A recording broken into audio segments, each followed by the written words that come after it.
Ça, c'est notre galaxie.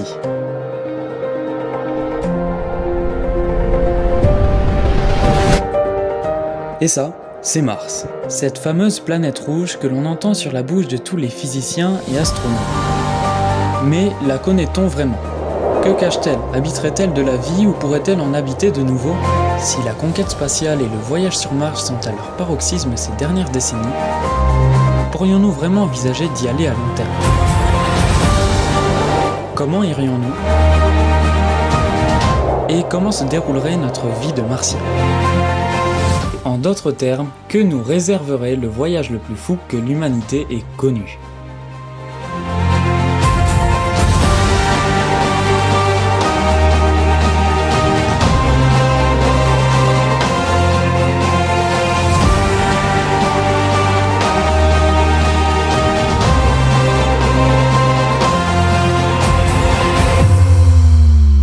Salutations à tous et bienvenue dans cette nouvelle vidéo. Ces dernières années, avec Elon Musk notamment, on parle de plus en plus de Mars. Mais avant de commencer à se questionner sur la potentielle vie extraterrestre s'y trouvant, sur les motivations qui nous poussent à vouloir y aller, ou encore les progrès technologiques que des organisations telles que SpaceX ou la NASA ont pu réaliser dans l'objectif de ce voyage dérisoire, nous allons déjà poser les bases et faire le tour de ce que l'on connaît et ce qu'il y a à savoir sur cette planète.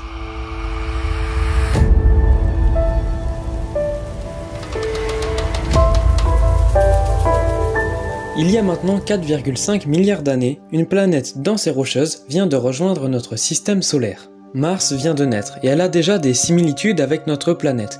Par exemple, son noyau est composé essentiellement de fer, de soufre et de nickel. Son cycle jour-nuit est d'environ 24 heures et sa rotation autour du Soleil lui prend à peu près 2 années terrestres. Contrairement à la Terre, cette planète rouge comporte non pas une, mais 2 lunes, Phobos et Deimos. Et située à la 4e position de notre système solaire, les températures sur Mars varient de moins 140 degrés à 30 degrés Celsius. 6 fois plus petite que la Terre, la pesanteur sur Mars est donc approximativement 60% moindre. Et bien que plus petite et 10 fois moins lourde, Mars reste néanmoins un gigantesque paradis visuel. Par exemple avec ses couchers de soleil virant vers le bleu. Mais le plus impressionnant reste encore le mont Olympus. Mesurant 3 fois la taille du mont Everest, le mont Olympus est la plus grande montagne connue du système solaire. Quant à nous, les êtres humains, nous avons déjà envoyé 60 missions sur Mars.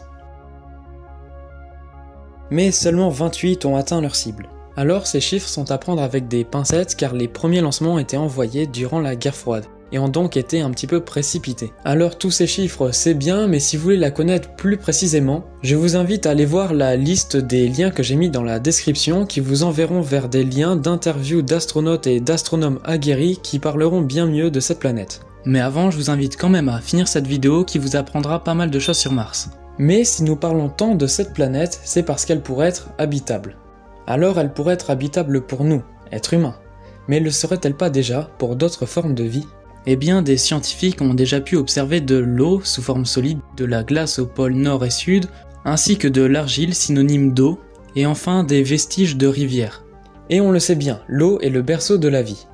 Toutes ces observations nous mènent donc à cette conclusion. Mars aurait déjà émergé de la vie, mais n'en abrite plus pour le moment. Alors, y aurait-il une chance d'y trouver des extraterrestres ? Eh bien, d'après les sondes et robots envoyés, non, il n'y aurait pas de vie actuellement sur Mars. Bonne ou mauvaise nouvelle, ça c'est un autre débat. Nous, ce qui nous intéresse de toute façon, c'est d'y voyager.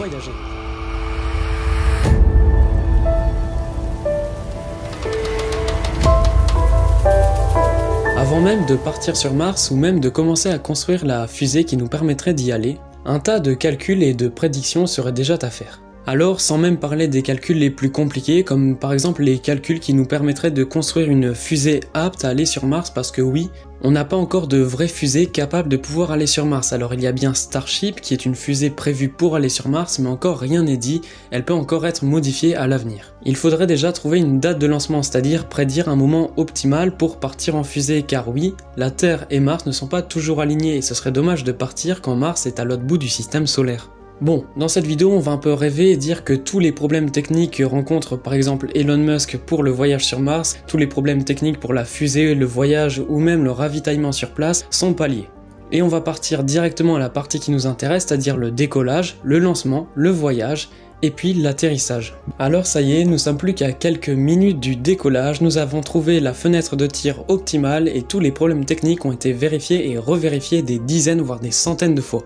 La fusée décolle et tous les citoyens de la Terre sont rivés devant leur télé, tous les scientifiques et astronomes sont stressés à l'idée de ce voyage historique. La fusée vient tout juste de partir et pourtant elle est déjà dans l'espace. Elle lâche alors ses propulseurs et entame alors un long voyage de 6 mois. À son bord, l'équipage est réduite, peut-être 3, peut-être 4 passagers, pas plus, et ces hommes et ces femmes ont été entraînés toute leur vie à ce moment. 6 mois plus tard, notre équipe d'experts aperçoit enfin Mars. Ces derniers ont bien entendu rencontré pas mal de soucis techniques et c'est normal étant donné de la longueur du voyage inhabituel. Pour atterrir, ils auront besoin de tout un arsenal, que ce soit des parachutes, des propulseurs inversés ou même utiliser l'orbite de Mars pour freiner, tout est envisageable. La fusée va atterrir et même si le ou la pilote s'est déjà entraîné des milliers voire des dizaines de milliers de fois dans des centrifugeuses ou des simulations, ici ce n'est pas la même chose et le stress est d'autant plus grand. Et même si une petite erreur de manœuvre est encore envisageable, on va dire que l'atterrissage se déroule sans accroc. La pilote et l'équipage est félicité par le monde entier. Et ce moment de l'atterrissage de cette fusée sur Mars devient un moment historique et sera appris dans les livres d'histoire. Que ce soit les manœuvres extrêmement compliquées, les génies d'ingénierie ou même les musculatures que les astronautes vont devoir tant bien que mal essayer de garder pendant ces 6 longs mois, le voyage va être très rude. Que ce soit les robots ou les ravitaillements envoyés au préalable, notre équipage n'est pas seul. Maintenant arrivés sur la planète rouge, les astronautes vont devoir monter le camp. Chose pas très facile, étant donné des 2 mètres de poussière moyens sur toute la planète. Mais il faudra également faire attention à l'atmosphère irrespirable de la planète, ainsi qu'aux tempêtes de poussière inévitables. L'équipe va alors rester quelques sols sur la planète pour exécuter leur mission scientifique et devront déjà quitter Mars. Oui, déjà, parce que déjà 1 an de voyage dans l'espace, c'est super long, alors on va essayer de minimiser le temps passé sur Mars. Mais ce n'est pas pour autant que ce sera le dernier voyage sur Mars. Car si le premier voyage est réussi, la Terre risquerait d'envoyer de nombreux voyages dès les prochaines fenêtres de tir. Car en plus, si le but de ces voyages nombreux sont de mieux connaître Mars, notre système solaire et pourquoi pas l'univers entier, et même aussi de pouvoir coloniser un jour cette planète, il va en falloir pas mal de voyages. Bon, on vient de voir approximativement le voyage sur Mars, oui approximativement parce que tout ça est hypothétique, mais qu'en est-il réellement aujourd'hui sur la recherche du voyage sur Mars ?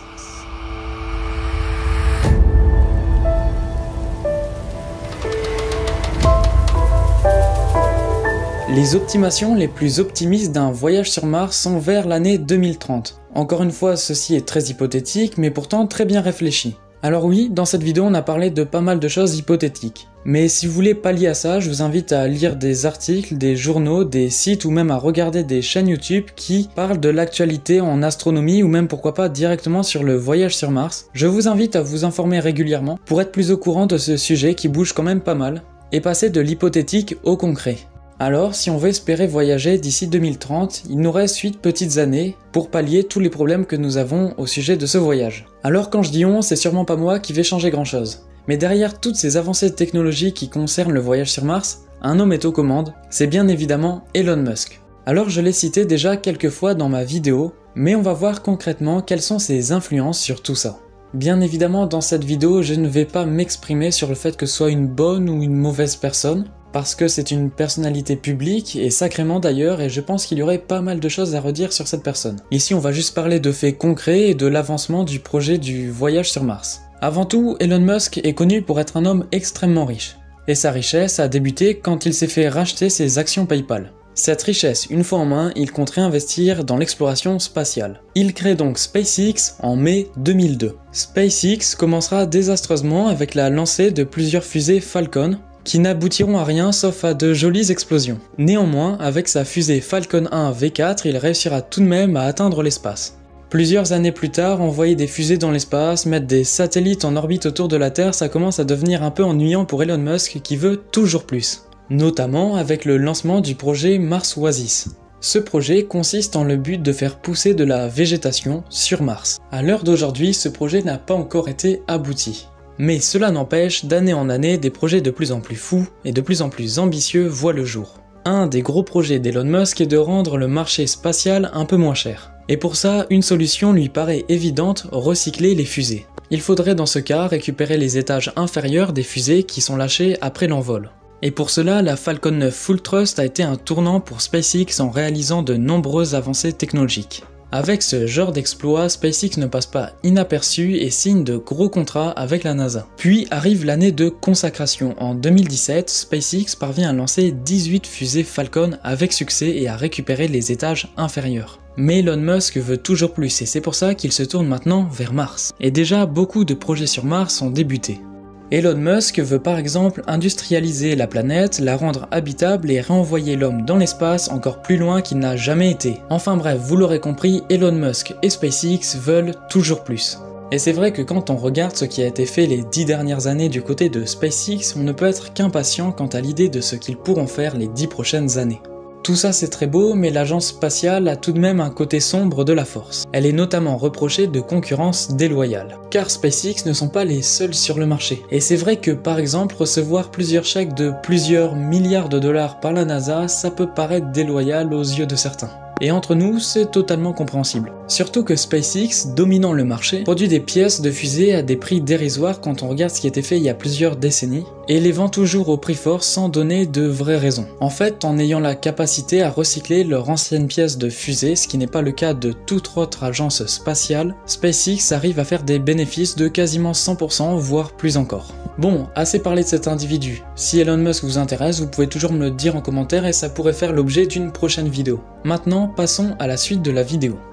Alors l'équipage n'est pas vraiment un problème. Au premier abord, on pourrait le croire parce que des personnes aussi bien formées et volontaires, surtout pour faire un voyage de cette ampleur, il n'y en a vraiment pas beaucoup comparé aux 8 milliards d'habitants de notre planète. Mais je vous rappelle que l'équipage est composé de 3 à 4 personnes probablement, et parmi l'élite des astronautes, 3 ou 4 personnes, ça devrait se trouver. Alors ici, je ne veux pas minimiser le rôle qu'endosseront ces personnes, mais plutôt dire qu'avec la motivation que certains astronautes ont, un équipage pourra se trouver.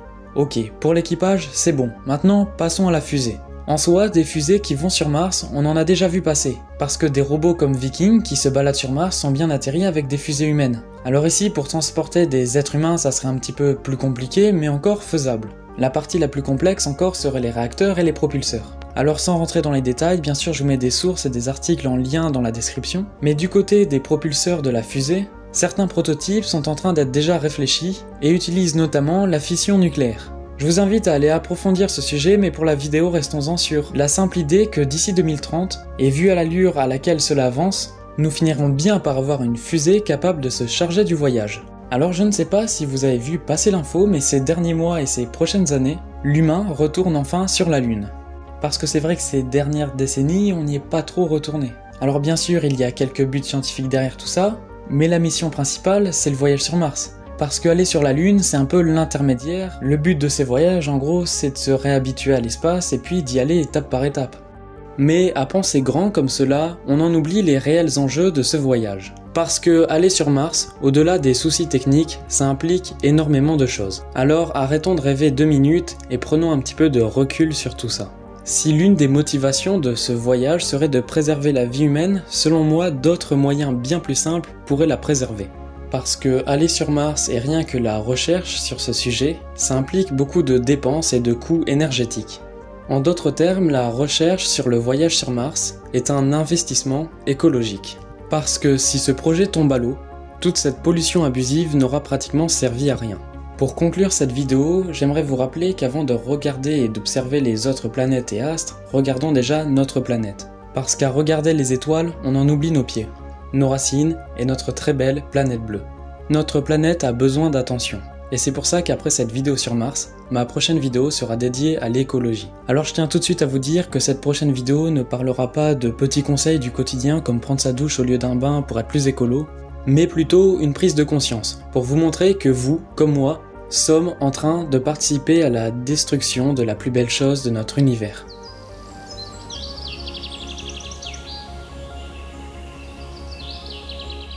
Je vous en dis pas plus, et sur ce, je vous invite à vous abonner pour être au courant de sa sortie et de la sortie de toutes les prochaines vidéos. J'espère que cette vidéo vous aura plu, et j'ose penser qu'elle vous aura ouvert sur cette partie de la science.